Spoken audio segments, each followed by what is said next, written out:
ជំរាបសួរនៅថ្ងៃទី6ខែឧសភាឆ្នាំ2026បាទខ្ញុំបន្តលើកយកពីរាជរដ្ឋាភិបាលថៃបាទអនុទិនឆានវិរៈគុលបានសម្រេចលុប MOU 2001ជាឯកតោភាគីហើយចឹងប្រសិនណាជាភាគីថៃបាទលុបបាទ MOU 2001ដែលថៃគេហៅថា MOU 44បាទក៏កម្ពុជាយើងនៅមានសិទ្ធិបាទបណ្ដឹងបាទតវ៉ាដែលតាមយន្តការច្បាប់សមុទ្រឆ្នាំ1982ជាយន្តការដែលត្រូវបណ្ដឹងបាទតវ៉ាបាទទាមទារជាមួយនឹងថៃថ្មីនេះបាទគឺសម្ដេចបាទតេជោហ៊ុនសែនប្រធានព្រឹទ្ធសភានៃព្រះរាជាណាចក្រកម្ពុជាក៏បានចេញសារមួយចឹងសារនេះបាទគឺសម្ដេចបានសរសេរថាខ្ញុំសូមគាំទ្រយ៉ាងពេញទំហឹងនៅគោលជំហររាជរដ្ឋាភិបាលលើដំណោះស្រាយស្ដីពីតំបន់សមុទ្រត្រួតស៊ីគ្នារវាងកម្ពុជាថៃក្រោយពេលភាគីថៃលុបចោល MOU 2001ជាឯកតោភាគីមិនត្រឹមបង្កើតយន្តការទ្វេភាគីជំនួសយន្តការ MOU 2001នោះឡើយគឺដំណើរឆ្ពោះទៅតាមយន្តការច្បាប់សមុទ្រឆ្នាំ1982តែម្ដងទើបអាចដោះស្រាយដោយមានភាគីទី3ចូលរួមរោគយុទ្ធធរដោយដែលនាយករដ្ឋមន្ត្រីហ៊ុនម៉ាណែតបានលើកឡើងកាលពីម្សិលមិញបាទសម្ដេចតេជោសម្រាប់ខ្ញុំដែលបានធ្វើកិច្ចការនេះតាំងពីអតីតនាយករដ្ឋមន្ត្រីឆាតឆៃឈុនហាវ៉ាន់ឆ្នាំ1989ដល់ឆ្នាំ1990និងបន្តមកចុះហត្ថលេខាលើ MOU 2001ខ្ញុំពិតជាសោកស្ដាយនៅការលុបចោលជាឯកតោភាគីពីសំណាក់ភាគីថៃក្រោមហេតុផលគ្មានវឌ្ឍនភាពសម្ដេចខ្ញុំគួរតែបំភ្លឺថាគ្មានវត្តភាពដោយសារអ្វីភាគីថៃខ្លួនឯងដឹងច្បាស់ជាងនរណាទាំងអស់តើថៃដូរនាយករដ្ឋមន្ត្រីប៉ុន្មានហើយក្រោយរដ្ឋបហាទម្លាក់អតីតនាយករដ្ឋមន្ត្រីថាក់ស៊ីនស៊ីនវត្រាឆ្នាំ2006កម្ពុជាធ្វើដំណើរដោយនាយករដ្ឋមន្ត្រីហ៊ុនសែននិងបន្តដោយនាយករដ្ឋមន្ត្រីហ៊ុនម៉ាណែតដោយគ្មានការផ្លាស់ប្ដូរយន្តការនិងខ្លឹមសារចរចាក្នុងពេលជាមួយគ្នាថៃផ្លាស់ប្ដូរនាយករដ្ឋមន្ត្រីប្រមាណ10នាក់តើនេះជាហេតុផលមួយនៃការគ្មានវឌ្ឍនភាពទេសម្ដេចខ្ញុំគួរតែបញ្ជាក់បន្ថែមថាទោះបីថៃមានការផ្លាស់ប្ដូរនាយករដ្ឋមន្ត្រីច្រើនរូបក៏ដោយក៏ថ្នាក់ដឹកនាំទាំងនោះនៅតែបង្ហាញការបន្តចរចាសំបីរដ្ឋាភិបាលនាយករដ្ឋមន្ត្រីអភិសិទ្ធវេចាជីវ៉ាក៏បានចាត់បញ្ជូនឧបនាយករដ្ឋមន្ត្រីសុថេពធឿសុប៉ាន់និងរដ្ឋមន្ត្រីក្រសួងការពារជាតិ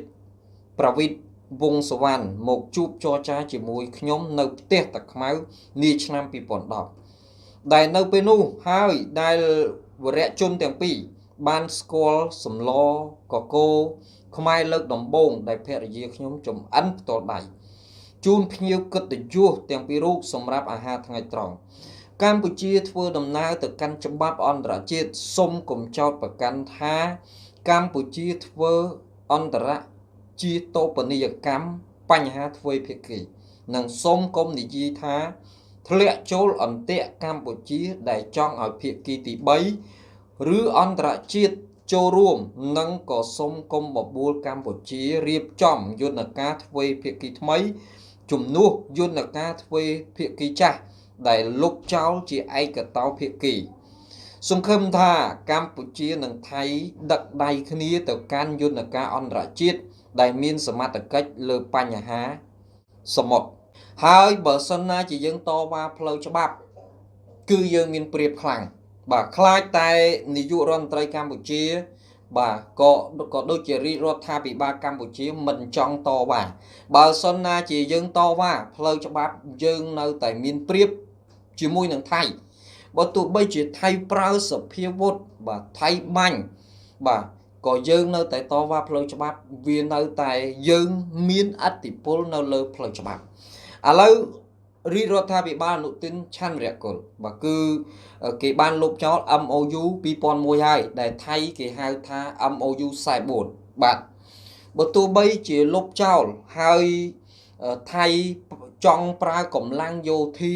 បាទកម្លាំងទ័ពកម្លាំងសភាវុធ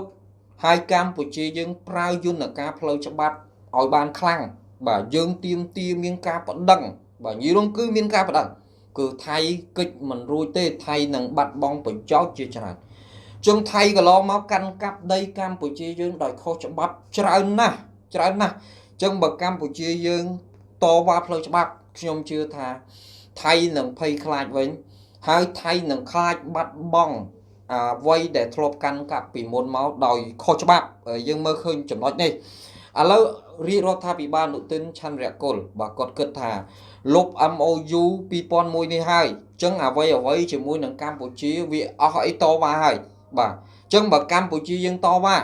ថៃគេនឹងប្រើកម្លាំងយោធាកម្លាំងសភាវុធដែរគេមើលឃើញចំណុចនេះចឹងកម្ពុជាយើងនឹងរត់យកយន្តការរបស់ផ្លូវច្បាប់ដោយយើងមានការបដិងបាទយើងមានច្បាប់សមុទ្របាទច្បាប់សមុទ្រដែលយន្តការច្បាប់សមុទ្រឆ្នាំ1982បាទច្បាប់សមុទ្រនេះបាទគឺអាចដោះស្រាយបាទដោយមានភាគីទី3បាទចូលរួមរកយុត្តិធម៌បាទចំណុចអស់នេះចឹងថៃគេបានលុបហើយយើងនឹងតាមដានព័ត៌មាននេះបាទរឿងរ៉ាវនេះបន្តទៀតថាតើឥឡូវនេះកម្ពុជាយើងបាទទាំងសម្ដេចតេជោបាទប្រធានព្រឹទ្ធសភាបានបញ្ជាក់ហើយបាទកម្ពុជាយើងនឹងយកយន្តការច្បាប់សមុទ្រឆ្នាំ1982បាទរហូតដល់គាត់បានបញ្ជាក់នៅក្នុងសាររបស់សម្ដេចហ្នឹងថាកុំឲ្យថៃនឹងអអន់សពុនចិត្តពេលដែលកម្ពុជាដើរផ្លូវច្បាប់បាទហើយទាំងថៃទាំងកម្ពុជាដឹកដៃគ្នាចូលផ្លូវច្បាប់ចឹងកុំឲ្យថៃអអន់សពុនចិត្តព្រោះថៃបានលុបចោលហើយដែល